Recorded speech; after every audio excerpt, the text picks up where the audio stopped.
Jornal da Justiça é de volta para falar dos cuidados na hora de alugar um imóvel. É preciso ficar atento para não ser prejudicado e cair num golpe. Os anúncios estão em todos os lugares, nas janelas, portarias de prédios e na internet. São milhares de ofertas de aluguéis de imóveis por preços competitivos, que prometem cobrir qualquer problema que a casa ou apartamento possam apresentar.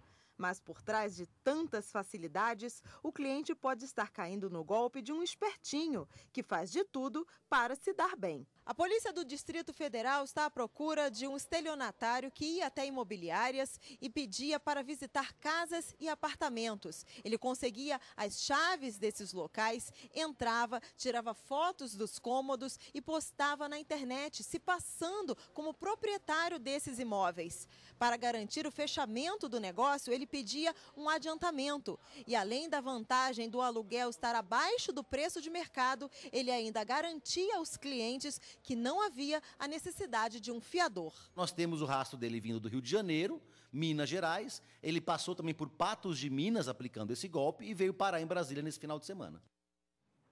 Bom, para evitar que situações como essa ocorram, né, a gente conversa aqui no estúdio com o Dr. Márcio Carvalho, advogado especialista em Direito do Consumidor.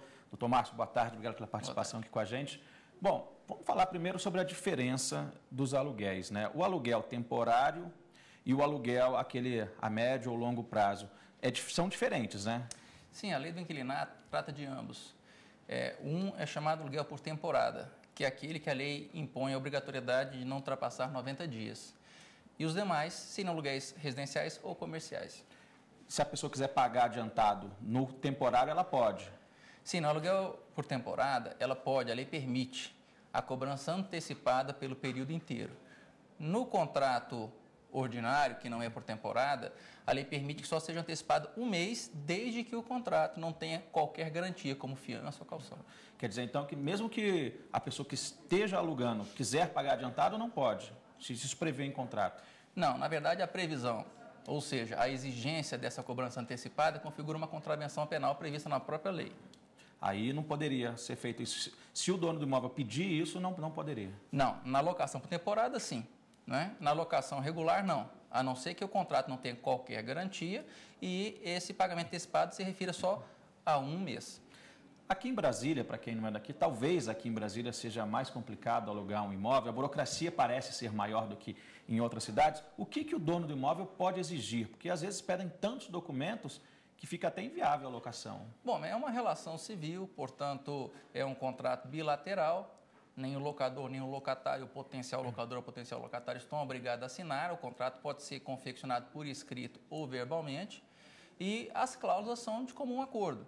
Então, não pode o locador fazer exigências, nem o locatário deixar de cumprir aquilo, porque foi um ajuste bilateral.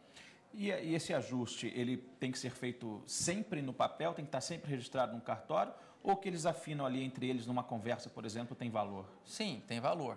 Né? A lei não exigiu a forma escrita, mas é conveniente, principalmente para o locatário, que haja essa previsão das cláusulas, das suas obrigações, bem como para o locador, para a garantia do imóvel, da qualidade dos bens que guarnecem o imóvel e os direitos de ambos e obrigações. Então, por escrito, sempre é mais conveniente. Voltando a falar desses aluguéis temporários, doutor Márcio, a gente vê que a Copa do Mundo está chegando, são 12 cidades sede aqui no Brasil e tem gente que está pensando em alugar um imóvel temporário, nesse período de um mês.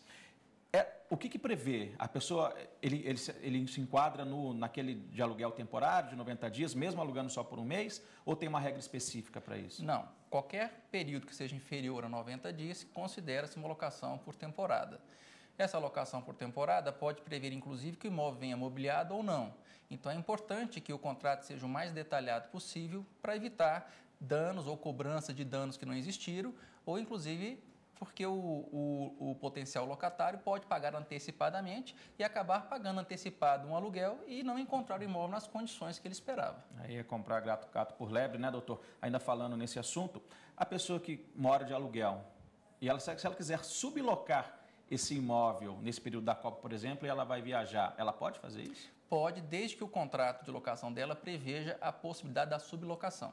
Se ela subloca o imóvel sem essa previsão, ela pode acabar dando ensejo à rescisão do contrato com ação de despejo. E se não consta isso no contrato? Há uma omissão nisso? Essa pessoa ela pode ou não? Bom, se não é vedado, então é porque é possível essa sublocação. A gente viu na reportagem ali também casos, né, de pessoas que acabam sendo enganadas, ainda mais hoje. As pessoas procuram pela internet, não tem mais aquele contato direto com o corretor de imóveis, né? Quem se sente lesado, quem ela pode procurar? É o CRES, é a polícia? Sim, evidentemente que pode ter havido uma lesão, não conta a entrega de um imóvel inexistente ou que não era seu, mas conta as condições do imóvel. Então, evidentemente que ela pode pedir reparação de danos, e aí ela pode se valer do juizado especial para essa ação indenizatória, ela pode se valer da vara civil, do PROCON e fazer registro no Conselho Regional dos Corretores de Imóveis. Agora, pode ser que ela tenha caído num golpe, alguém que ofereceu um imóvel que sequer existia e pela internet ela acabou pagando antecipadamente, evidentemente que isso é um crime. E aí ela vai à delegacia de polícia registrar seu boletim de ocorrência. E esse é o alerta que fica, né? Uma vez que muita gente vem, né, de outras cidades, até mesmo de outro país, para aqui para o Brasil pensando na Copa do Mundo, né? Sim, é importante que a pessoa faça a vistoria do imóvel presencial, se isso não for possível, que verifique as condições por fotografia, que certifique se através de uma imobiliária, se ela tem algum tipo de registro no PROCON, se ela tem algum tipo de registro no Conselho de Corretores de Imóveis, se alguém já locou aquele imóvel possa passar algumas informações, se realmente quem está alocando é o proprietário ou tem poderes do proprietário para fazer essa locação. São algumas das precauções mínimas que se tem nesse tipo de locação. Com a facilidade da internet hoje, às vezes a pessoa pode postar uma foto, chega lá, não é mesmo aquilo, né? Exatamente. Como é que fica nessa situação? Ela pode cancelar, chegando no local, ela pode cancelar o aluguel? Pode. O problema da locação por temporada é porque muitas vezes se dá quando você já está em viagem, já está em trânsito com a sua família e acaba não tendo uma outra alternativa a não ser ficar no imóvel. Por isso a importância de verificar as condições do imóvel previamente, através de terceiros, através da imobiliária, para que não se surpreenda com uma situação como essa. Mas aí ela teria algum ônus se ela cancelasse? Se a pessoa que está alugando o imóvel, ela desistisse ao observar que o que ela viu na internet não é o que ela está vendo ali na prática, ela teria algum ônus? Não, na verdade ela deveria ser indenizada por um contrato que não foi prestado nos termos do acordo que foi firmado. Então, a recomendação é sempre ficar de olho, né, procurar a referência de quem está alugando, né, para não cair aí num golpe. E firmar o contrato por né? escrito com o detalhamento das condições do imóvel, se ele está mobiliado ou não e as condições todos dos móveis, para que não haja depois uma reclamação de algum dano que eventualmente não foi ocasionado pelo locatário. Até nessa locação curta, pensando em Copa do Mundo, período de um mês ou menos que isso até, é bom fazer um contrato registrado em cartório? Não, na verdade, o contrato tem validade independente do registro. O registro em cartório é para dar validade perante terceiros. Tá certo. Doutor Márcio Carvalho, obrigado pela sua participação aqui com a gente. Você é sempre bem-vindo. Muito obrigado. Boa tarde.